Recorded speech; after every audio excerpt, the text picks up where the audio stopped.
자, 인사하시겠습니다. 샬롬. 한 번 더 찬양합니다. 호산나 주님을 찬양합니다. 호산나 주님을 찬양합니다. 오늘은 우리가 종려주일로 지킵니다. 종려주일은 예수님이 십자가를 지시기 위해서 예루살렘으로 들어가실 때 사람들이 종려나무 가지를 들고 또 흔들고 또 길에 깔고 이렇게 예수님을 찬양했기 때문에 그렇게 해서 붙여진 그런 이름입니다. 종려나무는 승리와 생명을 상징하는 그런 뜻이 있습니다.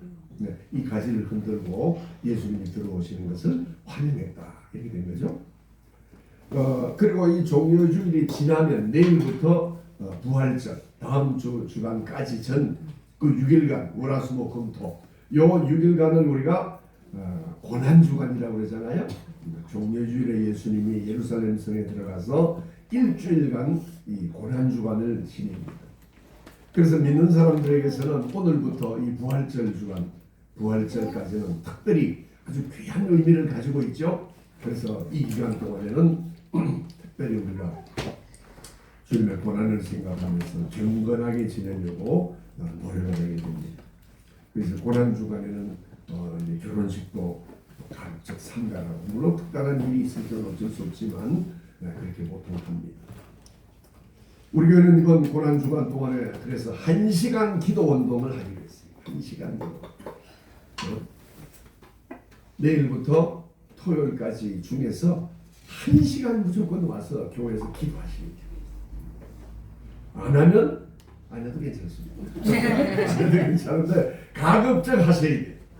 최소한 1시간 우리 와서 주님께 겸손히 엎드려서 또 아무 생각이 안 나더라도 그냥 와서 하나님께 이 자리에 앉으면 그게 기도입니다. 기도하게 되는 줄 믿습니다. 그래서 밖에 나가면 종이 있어요. 그 이름을 다 쓰게 되어 있습니다. 그 옆에 쓰세요. 쓰는 게 중요합니다. 혹시 못 나오더라도 꼭 쓰세요. 그렇게 놓고 나면 하나님께서 그 시간을 이렇게 기도하게 하십니다. 그러면 그날 나와서 1시간 동안 하나님께 기도하면 하나님의 크신 응답과 은혜가 임할 줄 믿습니다. 아멘. 그래서 여러분이 같이 하셔도 관계없고 겹쳐도 관계없습니다. 자기 편한 시간 여러분이 오셔도 여기서 한 분 저기서 한 분 이렇게 기도하시면 되니까 전혀 상관없어요. 꼭 기도하시기 바랍니다. 또 주님의 고난에 참여하는 뜻으로 우리가 6일 중에 한 끼는 금식을 하시고 옛날에 초대교회는 대부분 고난주간을 금식을 했지만 지금은 이제 그렇게 하기는 어렵습니다. 대부분 오전 금식을 많이 하죠. 고난주간에 오전. 왜냐하면 자고 일어나면 한 8시쯤 된다고 생각하면 12시까지 금식하기는 쉽잖아요. 그래서 오전 금식을 많이 합니다. 저도 고난주간엔 대부분 오전 금식을 했어요. 그런데 처음 하시는 분은 오전 금식도 힘듭니다. 왜냐하면 사람이 안 먹으면 힘들거든요. 그래서 고난주간에 꼭 이렇게 우리 교인 성도님들 중에도 늘 오전 금식 하시는 분 제가 얘기 많이 들었지만 이런 분도 있고 또 18끼예요. 그죠? 18끼 식사 중에서 한 끼는 금식을 하면서 주님의 고난을 묵상하시기 바랍니다. 최소한 한 끼는 금식해요. 그래서 하나님께 그 금식 자체가 하나님께 드리는 기도가 됩니다. 하나님께 간절한 심령을 살피시고 인도해 주십니다. 그리고 또 다음 주 부활절은 우리 교회가 그동안 못 나오던 분들이 모두 우리가 같이 권면해서 꼭 예배에 참석하고 그래서 전 교인이 출석하는 날로 그렇게 지키고자 합니다. 이런 여러 가지 사정으로 또 뭐 직장 일로 일터 때문에 또 여러 가지 일로 나오지 못하는 분들도 다음 주 부활주일은 전부 다 나오시고 전부 나와서 예배 드리도록 그렇게 권면하시고 또 청년 집사님들도 서로 연락하시고 또 우리 잘 못 나오는 집사님들도 다 연락해서 다 나오도록 그렇게 해주시기 바랍니다. 여신도 회장님, 남신도 회장님 또 청년 회장님 특별히 신경 쓰셔서 그렇게 해주시기 바라고 그 다음에 또 우리가 늘 기도했던 우리 성도님들이 있죠. 우리 양미석 권사님 남편 되시는 우리 이석주 선생님, 그죠? 늘 교회 나오기 위해서 기도해요. 우리 손성희 집사님은 지난번에 한번 우리가 자정예배 때 나올 뻔했는데 우리가 시간을 비행기하는 바람에 나오지 못하셨는데 김현준 선생님, 김현준 선생님, 우리 나윤희 집사님 남편 되시는 최재현 선생님, 옛날에 나윤희 집사님 남편은 집사님으로부터 오래 활동하셨다고요. 이 세 분을 위해서 특히 모두 예배 나오도록 기도하시고 중보기도 해주시기 바랍니다. 또 우리가 사순절기에 신약 성경을 쓰고 있는데 그동안 안 내신 분들은 제가 이름을 불러드리겠습니다. 다 내셨어요. 이제 거의 다 이제 내셨는데 하여튼 좀 열심히 하셔서 참고해 주시죠. 제가 이렇게 쓰게 되니까 너무 하나님께 감사드립니다. 또 우리가 지구촌 구호연대를 통해서 스리랑카에 성경 물품을 보내기로 하고 지금 5박스를 다 채웠어요. 근데 가지고 오시는 이제 이 옷이나 또 뭐 핸드폰이나 이런 게 있어서 몇 박스를 더 하려고 합니다. 그렇게 해서 한 박스당 6만 원씩 해서 보내는 거예요. 그러면은 현지에서 선교사님이 이걸 받아가지고 그걸 다 풀어서 다 이렇게 나눠서 사용한다고 합니다. 지구촌 구호연대에서 100박스를 먼저 보내기로 하고 지금 이제 이렇게 모으고 있다 얘기를 들었습니다. 그리고 또 지구촌 구호연대에 매월 5,000원 또는 10,000원씩을 이렇게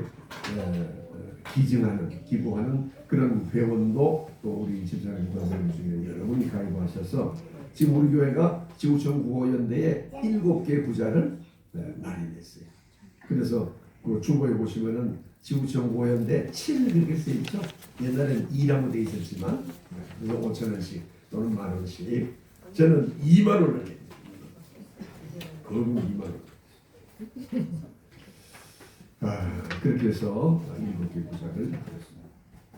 또 다음 주 부활절에는 캄보디아의 장성숙 선교사가 마침 오셔서 우리에게 말씀을 전해주기로 하셨습니다.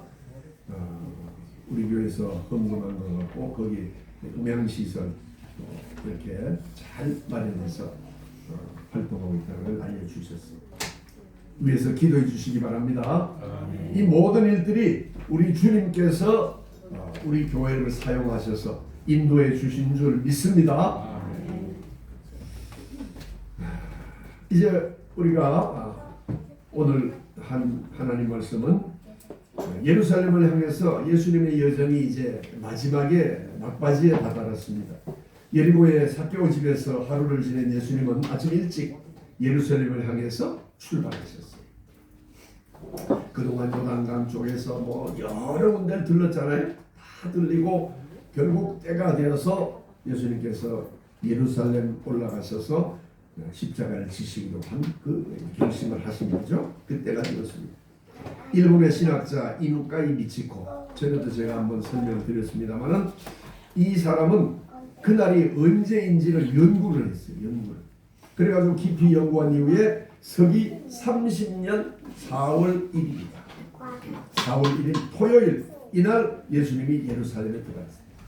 이렇게 글을 써서 그 책을 썼는데 이 사람 쓴 책이 5권짜리가 하나 있고 3권짜리가 있어요. 제가 8권을 다 읽어봤는데 정말 깊이가 있어요. 참 잘 썼고 또 일본인들은 기독교 인구는 101%밖에 안 되지만 깊이 연구해서 관련된 관련된 서적이 무지무지하게 많습니다. 굉장히 일찍 나와요. 이 세계 기독교에 관계되는 여러 책들이 나오면 즉시 번역해서 나오고 또 이렇게 직접 연구해서 쓴 사람도 있습니다. 실제로 우리가 예수님이 언제 예루살렘에 십자가를 지기 위해서 들어가셨는지 정확히 모르죠. 그것은 이 이누카이 미치코가 연구한 대로 서기 30년 4월 1일인지 우리가 정확히 알지 못해요. 그러나 이날은 역사에 실제로 존재한 날입니다. 실제로 예수님이 우리를 위해서 세상을 구원하기 위해서 예루살렘에 입성하신 날이에요. 예루살렘은 예수님은 예루살렘 근교인 베다니로 먼저 가셨습니다. 세상의 마지막 안식일, 그리고 이 나사로 삼남매가 살고 있는 베다니에서 보내시기로 마음을 결심을 하셨습니다. 평소에도 예수님은 이곳을 숙소로 여러 번 사용하셨을 것으로 그렇게 학자들은 보고 있습니다. 거기서 예수님께서 이 삼남매의 오라버니 되는 나사로를 살렸잖아요. 나사로야 나오라 이렇게 말씀했을 때 나사로가 무덤에서 베옷을 그대로 입은 채로 걸어 나오고 그를 풀어 다니게 하라 했을 때 나사로가 살아났습니다. 예수님이 베다니에 이르는데 도착한 곳은 이 나사로 삼남매 집은 아니고 시몬의 집에 먼저 도착했죠. 시몬은 나병 환자였다가 증세가 가벼워서 나았습니다. 근데 여전히 사람들은 그를 나병 환자 시몬 이렇게 불렀어요. 이곳에서 예수님 일행을 위해서 저녁 식사를 준비하고 있었는데 여기에는 나사로 삼남매도 와 있었습니다. 학자들은 아마도 시몬이 이 나사로 삼남매와 친척이었을 것이다 이렇게 보고 있습니다.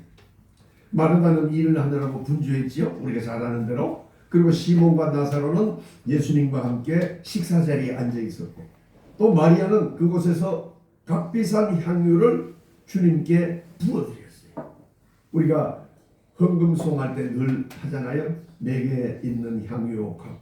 그 주인공이 이 마리아입니다. 요한복음 12장 2, 3절에 보면 이렇게 쓰여 있죠. 거기서 예수를 위하여 잔치할세.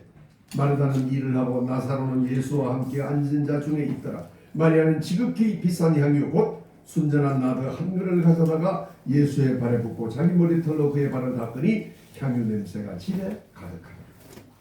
마리아는 지극히 비싼 향유를 예수님께 부어드렸습니다. 가룟 유다는 이를 보면서 이 비싼 향유를 낭비한다고 그렇게 비난했지만 사실 마리아는 이제 며칠 후면은 십자가에 달리실 예수님의 장사를 미리 예비한 것이죠. 그래서 마가복음 14장 8절은 이렇게 얘기합니다. 그는 힘을 다하여 내 몸에 향유를 부어 내 장례를 미리 준비하였느냐. 마리아는 마음을 다하고 목숨을 다하고 힘을 다하고 뜻을 다하여 하나님을 사랑하는 믿음을 보여주었습니다. 믿음의 사람은 자신의 것을 주님께 내어드릴 수 있습니다. 그렇죠. 믿음이 없이는 자신의 것을 주님께 내어드리기 어렵습니다. 그렇습니다. 자신의 소유를 드리는 것은 손해보는 일이 아닙니다. 우리 주님이 기억하시기 때문에 우리가 드리는 것은 주님의 일에 쓰임받는 축복인 것을 기억하시기 바랍니다. 말씀에 의지하여 순종하는 삶을 살아갈 때 주님의 일에 귀하게 쓰임받습니다. 주님은 성도의 헌신과 충성을 귀하게 보십니다. 그 당대에 하나님이 축복하실 뿐 아니라 그 자녀손, 그 손자손 때 이르러도 하나님이 축복하십니다. 우리의 삶을 통해서 우리가 이것을 분명히 알 수 있습니다. 주님을 향한 이 마리아의 거룩한 사랑과 헌신을 주님이 받으신 줄 믿습니다. 그 이튿날 예수님께서는 2명의 제자를 옆에 마을로 보내서 아무도 타보지 않은 나귀 새끼를 끌어오게 하십니다. 제자들이 가보니 나귀 새끼가 문 앞 거리에 매여 있었습니다. 예루살렘 성 옆에 마을 큰 길에 어린 나귀를 메어놨다고 하는 것은 메시아가 오실 때 이 나귀를 타실 거라고 하는 구약 성경을 성취하는 그런 예언의 말씀입니다. 스가랴 9장 9절에 보니까 보라 내 왕이 내게 임하시나니 그는 공의로우며 구원을 베푸시며 겸손하여서 나귀를 타시나니 나귀의 작은 것 곧 나귀 새끼니라. 주님은 성경 말씀을 성취하시는 우리 주님입니다. 제자들은 나귀를 풀어 끌어가려 하자 어떤 이는 나귀 새끼를 풀어서 뭘 하느냐고 묻지요. 예수님이 쓰시겠다고 하셨다. 이렇게 말하자 나귀 주인은 이를 가져가도록 허락합니다. 나귀 주인은 주님이 쓰시겠다는 말씀을 듣고 나귀를 내어 주었습니다. 주님은 인간의 의지까지도 그리고 피조물인 나귀까지도 사용하셔서 주님의 뜻을 이루시는 분입니다. 그러므로 주님은 우리가 늘 고백하듯이 우리의 이로움을 위해서 우리 믿는 사람의 유익을 위해서 모든 것을 사용하실 수 있는 분입니다. 그러므로 주님은 전지전능하신 분임을 믿으시기 바랍니다. 예수님이 나귀 새끼를 타고 가기 시작했을 때 예루살렘 언덕을 올라오고 있던 군중들 무엇인가 끌리기도 한 것처럼 달려와서는 입고 있던 겉옷을 벗어서 길에 깔았습니다. 어떤 사람은 나무가지를 길에 펴고 어떤 사람은 근처 베다니에서 종려나무 가지를 꺾고 와서 외쳤습니다. 종려나무는 승리와 생명을 선포하는 것이고 그 승리자에게 영광을 돌리는 겁니다. 사람들은 지금까지 예수님에 대해서 들었던 것, 직접 본 것, 그리고 그가 행한 모든 기적과 가르침을 서로 얘기하면서 예수님을 찬송하기 시작했습니다. 로마 문화에서는 옷을 길에 깐다고 하는 것은 그리 지나가는 사람에 대해서 존경을 표시하는 겁니다. 이 사람들은 유대인들이었기 때문에 단순한 존경을 넘어서 예수님을 왕으로 인정하는 그런 의미를 담아서 옷을 길에 깔았습니다. 9절 10절에 보니까 앞에서 가고 뒤에서 따르는 자들이 소리 지르되 호산나 찬송하리로다. 주의 이름으로 오시는 이여 찬송하리로다. 오는 우리 조상 다윗의 나라의 가장 높은 곳에서 호산나더라. 예수님을 앞과 뒤에서 싸고 밀면서 호산나 찬송하라, 찬송하라 이렇게 외쳤다는 거예요. 호산나라고 하는 말은 히브리어 호시아나라는 말을 헬라어로 음력 그대로 이름 그대로 음으로 따서 부르는 말이 호산나라는 말입니다. 여호와여 우리를 구원하소서, 즉시 구원하소서, 꼭 도와주소서 이런 뜻입니다. 우리들은 예수님을 통해서 이스라엘의 왕권이 곧 회복될 것으로 그렇게 확신하고 하나님 우리를 구원해 주옵소서, 주여 우리를 구원하소서 이렇게 외쳤습니다. 이들은 이스라엘이 로마로부터 해방되는 정치적인 독립을 기대하고 있었습니다. 이 소리를 들은 유대 지도자들은 다윗의 아들이여 주의 이름으로 오시는 왕이여 이렇게 부르는 소리를 듣고 매우 놀라지요. 유대인의 왕권을 회복했다는 그런 노래 소리에 놀랍니다. 만약 로마 총독이 들으면은 그냥 넘어가지 않고 자신들을 야단칠 것이 분명했습니다. 그래서 바리새인 중 몇몇은 더 이상 참지 못하고 예수님께 달려가 말을 하지요. 누가복음 19장 39절에 보니까 무리 중 어떤 바리새인들이 말하되 선생이여 당신의 제자들을 책망하소서. 어떻게 저런 메시아를 향해서 부르는 노래를 당신에게 할 수 있습니까? 이런 뜻이죠. 못하게 하십시오. 말리십시오. 그럴 때 예수님이 뭐라고 그러십니까? 내가 너희에게 말하노니 만일 이 사람들이 침묵하면 돌들이 소리 지르리라. 유대 지도자들과 로마의 임명을 받은 이 대제사장들은 정치적인 안정을 원했습니다. 이들은 예수님을 따르는 자들이 로마에 대항하여 반란을 일으키면 자신들이 누리고 있는 권세나 생명도 위험하다고 이렇게 생각했어요. 그래서 이 위험을 미리 제거해야 되겠다 이렇게 생각해서 예수님을 죽이고자 합니다. 결국 대제사장은 이어진 6월절 기간에 예수님을 유대인들의 왕이라고 로마 법정에 고발하면서 예수님을 죽음에 이르게 하는 거죠. 예수님이 성전에 들어간 것은 이미 해가 기울기 시작한 무렵 그때였습니다. 이제 예수님을 따르던 사람들도 예수님을 찬송하고 따르던 사람들도 또 유월절을 지키기 위해서 각자 예루살렘 내에 숙소를 정하고 또 돈을 환전해서 또 저녁거리도 마련하고 양과 염소와 또 비둘기 이런 걸 사기 위해서 다 흩어졌습니다. 예수님은 성전에 들러 이 모든 것을 둘러보시고 아무 말 없이 나가셨어요. 그게 11절입니다. 예수께서 예루살렘에 일어나 성전에 들어가사 모든 것을 둘러보시고 때가 이미 저물매 12제자를 다리시고 베다니에 나가십니다.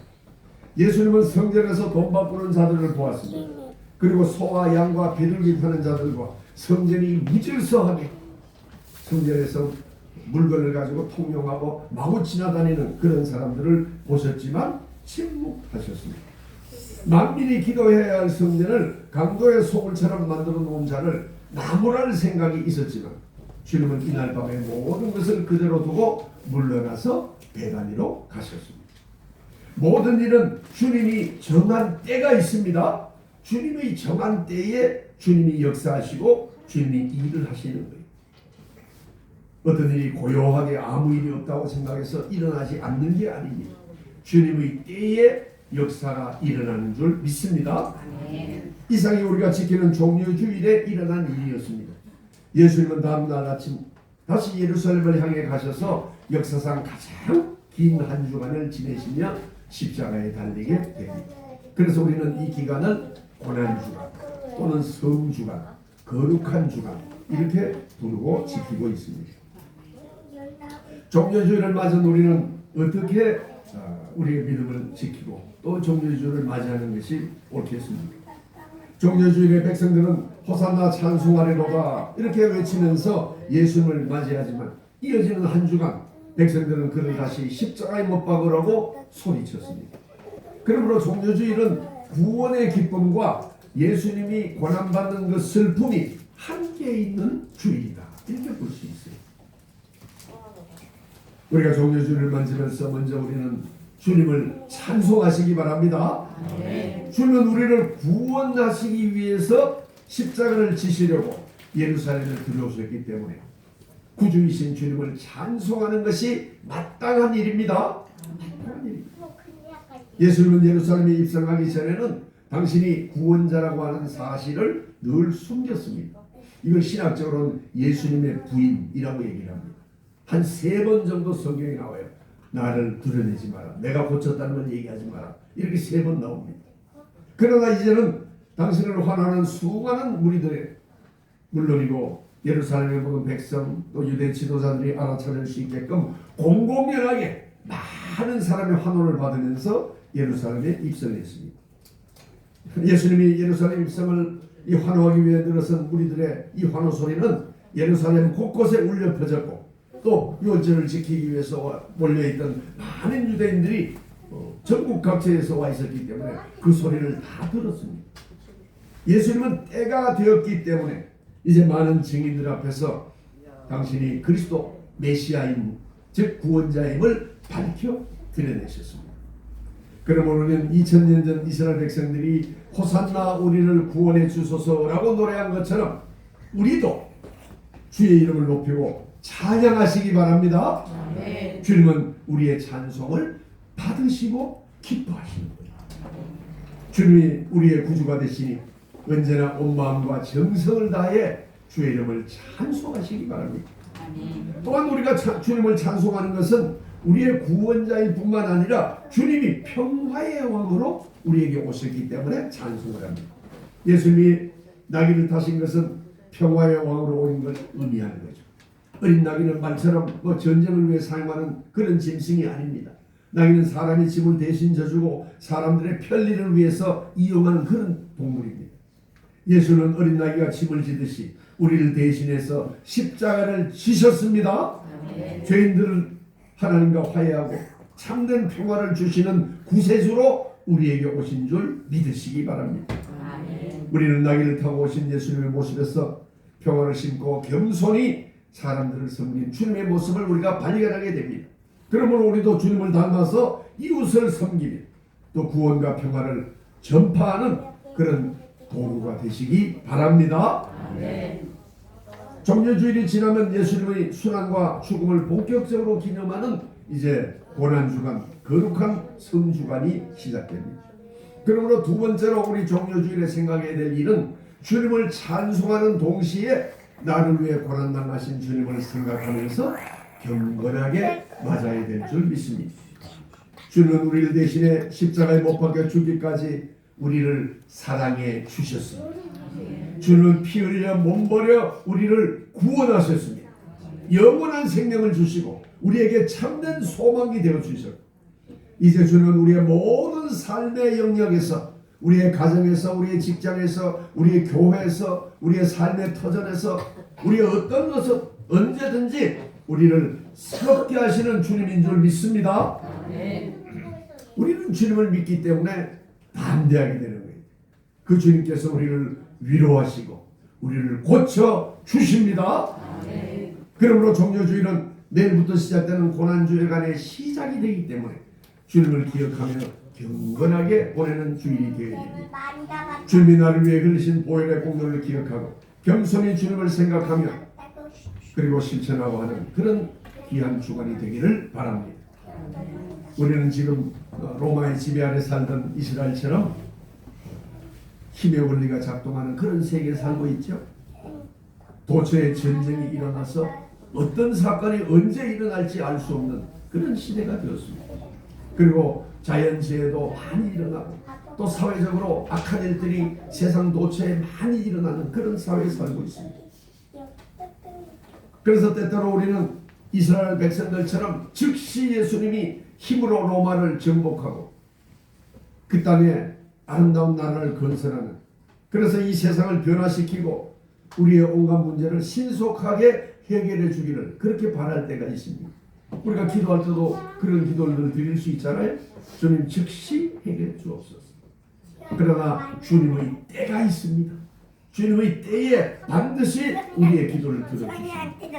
예수님의 메시아 왕국은 힘으로 쟁취하고 그렇게 관철하는 그런 나라가 아닙니다. 주님의 나라는 하나님의 진리를 드러내고 영원한 생명을 펼치는 데서 일어나는 나라가 주님의 나라입니다. 그러므로 우리는 복음을 들고 세상을 향해 나가서 복음을 전파하시기 바랍니다.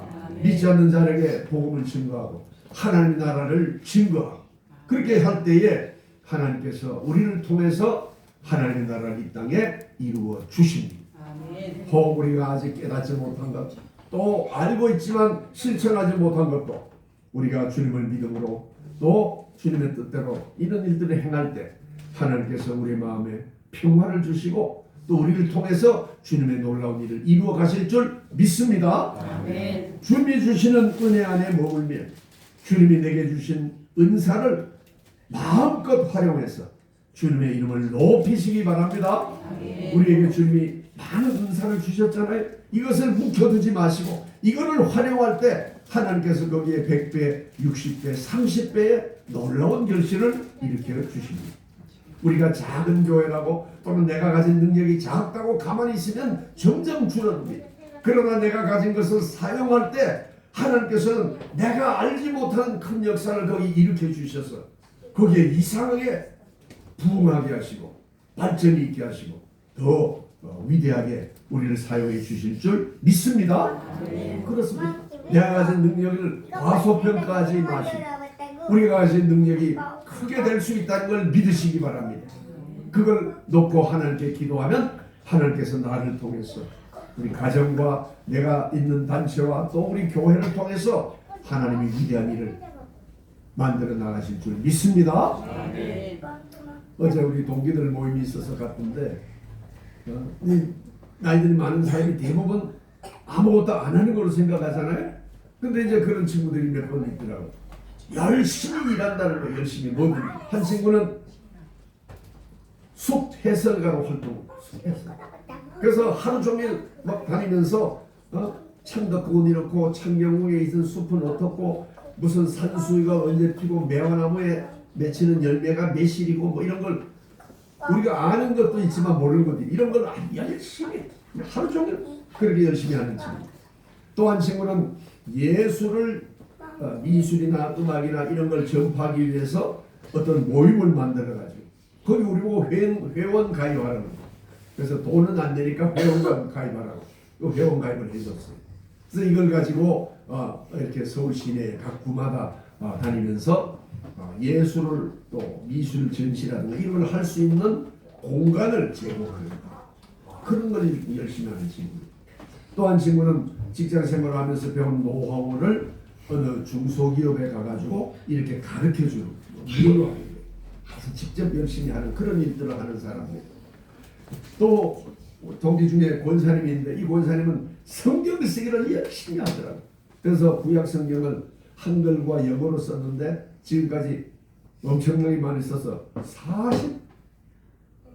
공책으로 40몇 권을 썼대요. 욥기에 이르렀어요.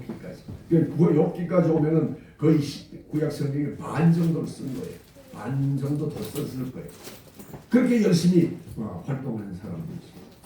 우리가 나이가 많았다고 그냥 뒤로 처져 있는 것이 아니고 하나님께서 내게 주신 그 달란트를 가지고 열심히 일하는 게 중요합니다.